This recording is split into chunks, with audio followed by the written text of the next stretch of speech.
Jonathan Meyer, vous avez emmené l'entreprise L'Île aux Sacs, grossiste en maroquinerie, de la place du marché aux places de marché en ligne.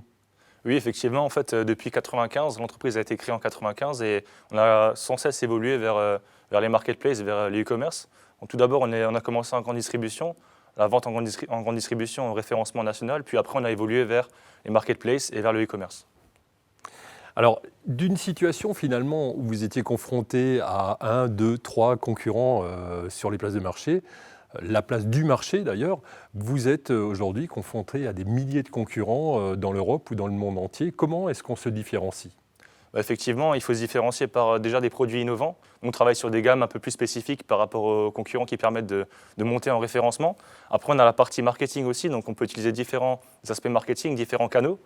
Et puis on a aussi la partie service à proposer aux clients, la logistique, les envois, les frais d'expédition, le SAV, toute la partie de gestion du client qui est assez importante pour faire mieux que les concurrents toujours. Voilà, et pour vous différencier des concurrents, vous avez créé des produits spécifiques, des marques spécifiques ? Oui, c'est ça. En fait, en 2016, on a créé la marque Frederick Jones, parce qu'on travaille uniquement avec la marque L'Île aux Sacs, puis la marque Frederick Jones. Donc c'est une marque en fait qui a pour but d'amener un vent de fraîcheur en fait dans la catégorie des portefeuilles, parce que nous on vend sur la maroquinerie, portefeuille et sac à main. Donc c'est une marque en fait à but vraiment vintage. On a une nouvelle collection qui est basée sur le vintage, qui propose en fait des produits plus proches de la nature aux clients, différentes matières, différentes gammes qui vont changer des concurrents. Alors aujourd'hui, on est donc 2014, on est sur 5 années à peu près d'expérience de vente sur les places de marché pour votre entreprise. Qu'est-ce que ça donne ? On est sur un retour sur investissement. Quelle est la part des ventes entre le traditionnel et le commerce en ligne ? Actuellement, en fait, on est sur du 50-50. Donc on a une belle progression chaque année, quasiment une croissance à 2 chiffres chaque année par rapport au e-commerce. Donc nous, on travaille principalement sur Marketplace aussi et sur notre site internet, mais on pense que d'ici 2019, 2020, 2021, on va connaître des plus grosses progressions et je pense que la part va s'inverser et qu'on va passer vraiment sur une très grosse part en e-commerce et une moins forte part en commerce traditionnel.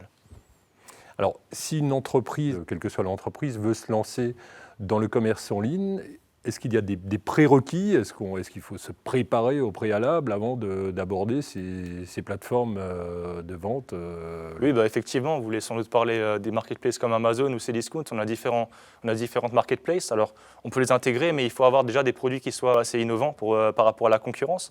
Mais aussi, après, proposer une sorte de storytelling, proposer aussi le développement de la marque, quelque chose qui apporte plus aux clients qu'un simple produit. Nous, c'est ce qu'on essaye de faire avec L'Île aux Sacs. On essaye de proposer vraiment un service en plus. Et il va falloir aussi qu'on ait des bons retours clients sur les produits. Et il va falloir aussi qu'on mette en avant notre façon de faire, notre savoir-faire. Et c'est ça en fait, qu'il faut apporter sur une marketplace. En fait, pour l'instant, on a un lien qui est virtuel entre le client et nous-mêmes. On va essayer de faire un lien entre notre client pour qu'on soit vraiment face à lui, que ce ne soit pas du commerce physique, mais du commerce vraiment très rapproché par rapport à ce qu'on peut retrouver.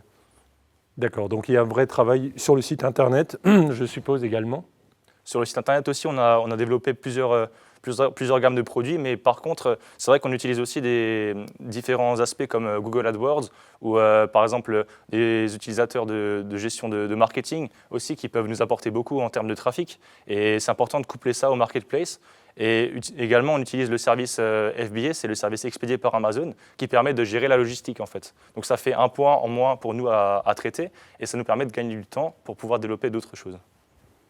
Et quels sont les avantages finalement, si on devait citer 2 avantages pour une entreprise à être présente sur ces plateformes de vente en ligne ? Donc les avantages, ils ne sont pas négligeables du tout. C'est les avantages déjà d'ouvrir de nouveaux marchés, de nouveaux horizons, parce que nous, on vend clairement sur toute l'Europe, en fait, sur toute l'Europe, et également aussi de faire connaître sa marque et de toucher de nouveaux prospects.